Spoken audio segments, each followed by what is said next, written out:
Você está preparado para enfrentar uma possível crise econômica? Imagine o dólar batendo R$ 7,00, a inflação fora de controle e a Selic nas alturas a 14%. Parece longe da realidade? Pois é exatamente para lá que estamos indo. Mas calma, neste vídeo, vou te mostrar através do vídeo do Primo Rico de como proteger o seu dinheiro e até aproveitar oportunidades em meio ao caos. Então não perca nem um segundo, porque as informações de hoje podem mudar o seu futuro financeiro. Olá pessoal, bem-vindos ao Aqui Agora News. Aqui, você fica por dentro das principais notícias do Brasil e do mundo de forma rápida e clara. Se você quer se manter informado sobre os acontecimentos mais relevantes e as tendências que impactam o nosso dia a dia, você está no lugar certo. Não esqueça de dar um like no vídeo se você gosta de notícias e inscreva-se no canal para não perder nenhuma atualização. Ative o sininho para receber notificações sempre que postarmos um novo conteúdo. Vamos começar com as manchetes de hoje. Um ano atrás o dólar estava R$ 4,90, hoje está passando dos R$ 6,00. Um ano atrás a Selic estava em queda livre, saiu do 13,75%, caiu até 10,5% e hoje tem uma Selic a 12% e com chance de aumentar nas próximas reuniões. Um ano atrás a dívida bruta do governo estava em 73,5% do PIB, era o menor patamar desde 2017. Hoje a estimativa é que termine o ano com uma dívida de 80% do PIB. Tudo isso é um reflexo de uma série de decisões que os últimos governos foram tomando, que acabaram tirando um pouco da credibilidade do governo e que culminaram nesse cenário quase caótico de dívida pública explodindo, arrecadação do governo nas alturas, estimativa de que o dólar pode ir a R$ 7,00 e Selic subindo cada vez mais para controlar a inflação, com o JP Morgan dizendo que ano que vem a Selic pode bater 14,25% até o final do ano que vem. E o próprio Luiz Stuberger, que é um dos maiores gestores de fundos de investimentos do Brasil, diz o seguinte: os gastos no Brasil subiram 60% em 4 anos. Parte foi o Bolsonaro, parte foi subir o Bolsa Família de 200 para 600 bilhões. O Brasil é um país que tem uma natureza assistencialista. A culpa é de todo mundo, do executivo, do legislativo, do judiciário, enfim, e assim vamos. É uma bomba que em algum momento vai explodir. Por isso, no vídeo de hoje, a gente vai falar de duas coisas. Primeiro, vamos tentar entender quais são as causas para o dólar, para a Selic, para a dívida do Brasil subirem tanto. Segundo, o que você pode fazer com o seu dinheiro para se proteger de uma possível crise caso a situação do Brasil piore nos próximos meses e anos. Mas, antes de mais nada, like e se inscreve, certo? Clica aqui embaixo. Vamos lá. Por que o dólar, a Selic e a dívida do Brasil estão subindo tanto? Tudo começou na semana passada, quando o ministro da Economia, o Fernando Haddad, anunciou um novo pacote de corte de gastos. Inclusive, eu fiz um vídeo aqui no canal, eu vou deixar o card aqui em cima, caso você queira assistir. Mas de uma forma resumida, os principais pontos do anúncio foram: primeiro, limitação do aumento do salário mínimo até 2,5% acima da inflação. 2, combate contra os super salários para que nenhum servidor ganhe mais que R$ 44.000. E terceiro, mudanças nas regras de aposentadorias e pensões dos militares. Quarto, taxação de lucros e dividendos superiores a 50 mil por mês, que hoje estão isentos. E 5, isenção do IR a partir de 2026 dos contribuintes que recebem até R$ 5.000. E agora você deve estar olhando tudo isso pensando: uau, de primeira vista parecem medidas muito interessantes. As pessoas vão pagar menos imposto, elas vão poder tomar suas próprias decisões do que elas vão fazer com o dinheiro, mas o que de fato tem de errado com isso? Na teoria é tudo lindo e maravilhoso. O problema é que sempre que existe uma renúncia de um lado, precisa ter uma compensação do outro, às vezes até mais. Então, se o governo vai arrecadar menos por conta dessa isenção, ele deveria cortar gastos do outro lado. Então, qual é o parâmetro atual? O governo está batendo recorde atrás de recorde de arrecadação. E mesmo com a arrecadação nas máximas, não está conseguindo fechar as contas. Aí ele decide diminuir a arrecadação com todo esse pacote. É a mesma coisa que você está fazendo uma dieta, onde você já come mais calorias do que precisa, mas decide adicionar uma barrinha de chocolate por dia, que parece uma boa ideia na teoria. O problema é que se você não cortar caloria de outro lugar, o resultado vai ser engordar ainda mais. Com o governo, a lógica é parecida. Ele já gasta mais que arrecada e aí a gente tem o famoso déficit fiscal. Daí, ao anunciar renúncias de receita, seria como você adicionar o chocolate na dieta sem cortar os excessos em outro lugar. E o resultado é que o mercado olha para isso e pensa: esse buraco vai ficar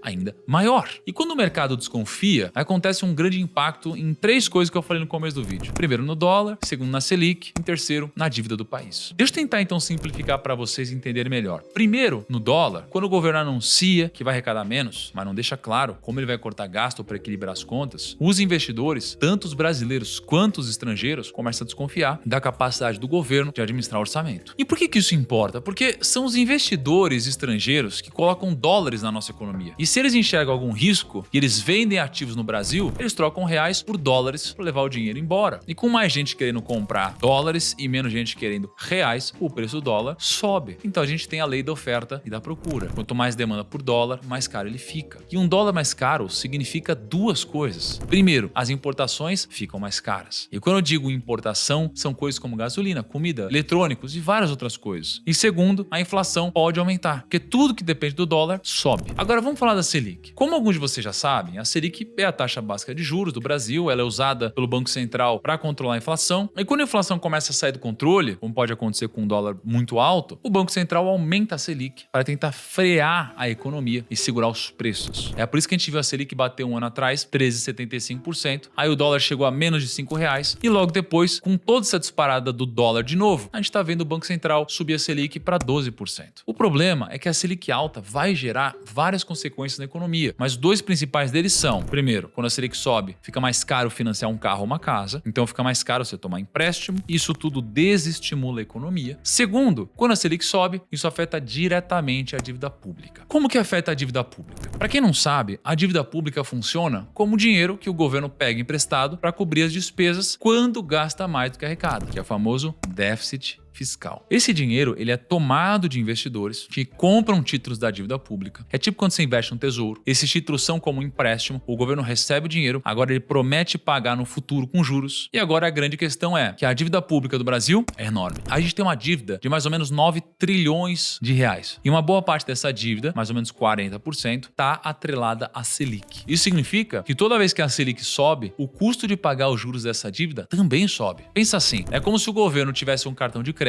com juros variáveis, e se a taxa de juros sobe, a fatura do cartão fica mais cara. Se a taxa de juros cai, a fatura fica mais barata. No caso do Brasil, a fatura é gigantesca, porque a dívida total é muito alta. Então funciona mais ou menos assim. O governo arrecada impostos, mas essa arrecadação nem sempre é suficiente para pagar todas as despesas do governo. Quando isso acontece, ele emite título para pegar dinheiro emprestado no mercado. Esses títulos pagam juros aos investidores, e a taxa de juros está diretamente ligada à Selic. Se a Selic sobe, o governo vai precisar pagar mais juros para quem comprou os títulos, ou seja, a dívida fica mais cara. Só que a Selic subiu porque as pessoas estão tendo cada vez mais desconfiança sobre as contas públicas, já que o governo gasta mais do que arrecada. E quando tem uma desconfiança e o governo perde a credibilidade, os investidores estrangeiros tiram o dinheiro do Brasil. Isso faz o dólar subir e pode causar inflação. Aí, para conter esse risco da inflação, o que você acha que o Banco Central faz? O Banco Central aumenta a Selic. Com a Selic mais alta, o governo passa a gastar mais dinheiro só para pagar os juros da dívida, e esse ciclo fica se repetindo. E só para efeito de didática, supondo que a dívida pública seja de 9 trilhões e 40% dessa dívida esteja atrelada à Selic, isso significa que 3,6 trilhões da dívida do Brasil são impactados diretamente. Então, se a Selic sobe um ponto, o governo precisa pagar 36 bilhões a mais por ano só de juros. Essas são as consequências do governo perder um pouco da sua credibilidade e de tudo isso que vem acontecendo nas últimas semanas e meses. Agora vamos para a segunda parte do vídeo, que é o seguinte: o que você pode fazer com o seu dinheiro para se proteger de uma possível crise? Eu não vou entrar aqui no mérito do que você precisa diversificar o seu dinheiro, porque vocês já estão careca de saber disso. Todo vídeo eu falo da importância de você ter uma parte do seu dinheiro alocada em ativos diferentes para se expor a características diferentes. Aliás, basta olhar nos últimos anos a rentabilidade da Previdência da Arca e o que vem acontecendo com ela. Ela vem batendo no mercado, diversificando a carteira dela. Agora, o que eu vou te falar é mais uma opinião minha do que qualquer outra coisa. O que eu faria são 7 coisas. Primeiro, eu tomaria muito cuidado com os pré-fixados. Por mais que eles estejam pagando 14% ao ano e que seja um título que você pode ganhar na marcação a mercado, vendendo antes do vencimento, caso a taxa Selic precise subir para controlar a inflação, você vai ver as taxas desses títulos subindo junto e pode acabar tomando um prejuízo. Segundo, tem uma parte do seu dinheiro alocado em ativos indexados à inflação. A gente tem título hoje pagando IPCA mais 7%. E historicamente, IPCA mais 6% bateu a bolsa, disparadamente. Sem falar que você tem um ganho real aqui. Então, por mais que a inflação exploda, você vai, no mínimo,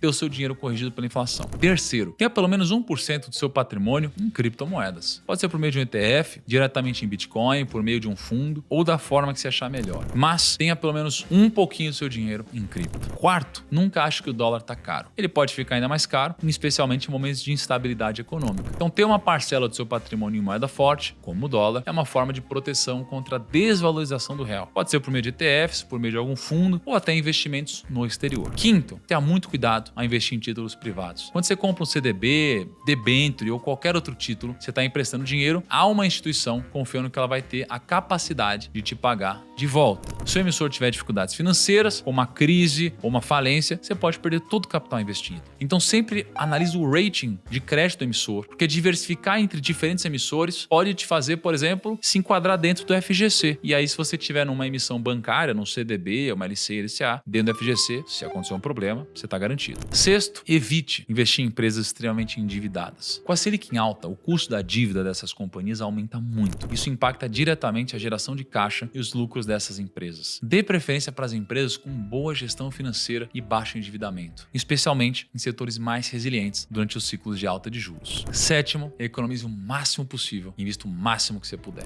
O JP Morgan espera uma Selic a 14,25% em 2025. Então os rendimentos em renda fixa devem subir. Os fundos imobiliários devem sofrer e talvez as ações também penem um pouco. Aproveite esse momento para comprar o máximo possível e acumular ativos que, em algum momento no futuro, vão destravar valor com uma queda da taxa Selic. Esse foi o vídeo de hoje. Deixa aqui nos comentários onde que você acha que vai parar o dólar, a taxa Selic, o déficit fiscal e o que você está achando da gestão do governo. Está na mão dele. E o medo também, Gabi, é o que apareceu na pesquisa de hoje. Vamos começar por aí? Vamos lá. Eu queria falar um pouquinho sobre isso, né? Lula e Haddad ganham de todos os candidatos da direita. Na pesquisa divulgada hoje pela Quest. Pesquisa Genial Quest. Aliás, Quest é o instituto de pesquisa. E a Genial é que contrata, que é do mercado. Então, não tem interesse nenhum em bombar Lula, bombar Haddad, nada a ver, né? É uma pesquisa contratada por gente de mercado e quem faz a pesquisa, tecnicamente, é a Quest. Olha aqui os cenários. Vou até pedir para tirar essa tarjinha aqui no pé aqui da tela para ficar mais fácil. Isso, obrigado, gente. Então, olha aqui os cenários. Só para trazer a informação completa, foram entrevistadas 8.598 pessoas entre 4 e 9 de dezembro nesta pesquisa da Quest. Se o Lula for candidato em 2026, como é que seriam os cenários? Isso aqui é segundo turno, tá? Cenários de segundo turno. Se Lula enfrentar Bolsonaro no segundo turno, aí olha o resultado. 51 para Lula, 35 para o Bolsonaro. Ah, vamos trocar. O Bolsonaro está inelegível se o candidato da direita for o Tarcísio. Lula 52, Tarcísio 26. Vamos trocar então o nome. E se for o Marçal no segundo turno? Lula 52, Pablo Marçal 27. E por último, Lula 54, Ronaldo Caiado 20. Só deixando claro, segundo turno, se esses forem foram os nomes que cheguem ao eventual segundo turno em 2026. Alguns detalhes aqui. Primeiro, o Lula fica aí numa faixa 51, 52, 54, um pouquinho mais, um pouquinho menos do que ele teve na última eleição. Me chamam a atenção alguns dados. Primeiro, Pablo Marçal consolidado como um nome nacional. No mesmo nível do governador de São Paulo. Isso é relevante, né? Eu acho que tem relevância e aliás, é um problema para a direita. O Marçal é um problema para a direita lidar. Não é um problema para o Lula, para o campo democrático. Está consolidado. Foi candidato a prefeito, nunca disputou outro cargo e tem 27%, o mesmo patamar de Tarcísio e acima de Ronaldo Caiado no eventual segundo turno. É claro, ele fica um pouco abaixo do Bolsonaro, para disputar com o Lula, mas está num patamar relevante, considerado um nome realmente nacional, mais nacionalizado do que o Ronaldo Caiado.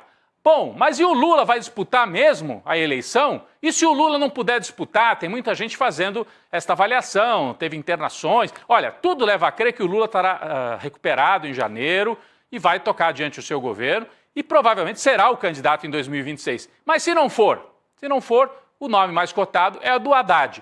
Vamos ver como é que fica o Haddad num eventual segundo turno para 2026, segundo a pesquisa Genial Quest.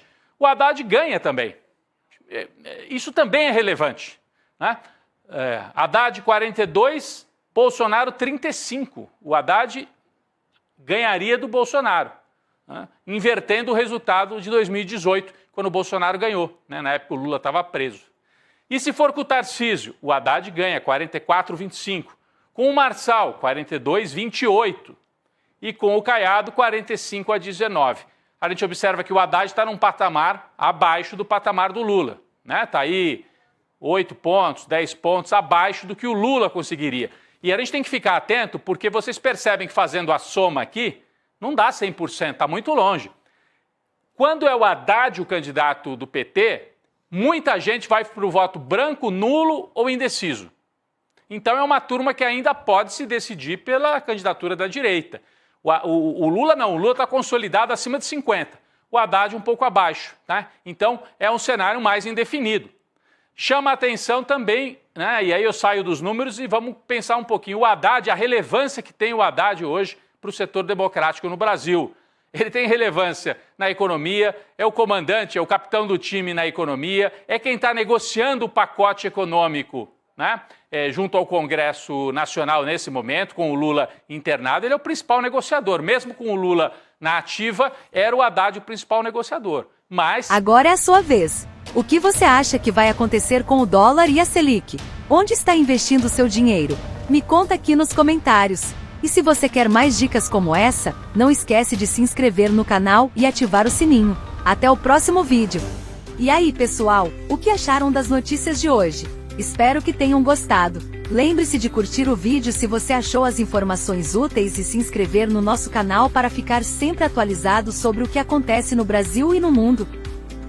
Para mais detalhes e informações adicionais, não esqueça de conferir o link na descrição do vídeo ou no primeiro comentário fixado. Temos cursos incríveis e conteúdos exclusivos esperando por você. Obrigado por assistir. Nos vemos no próximo vídeo. Até lá!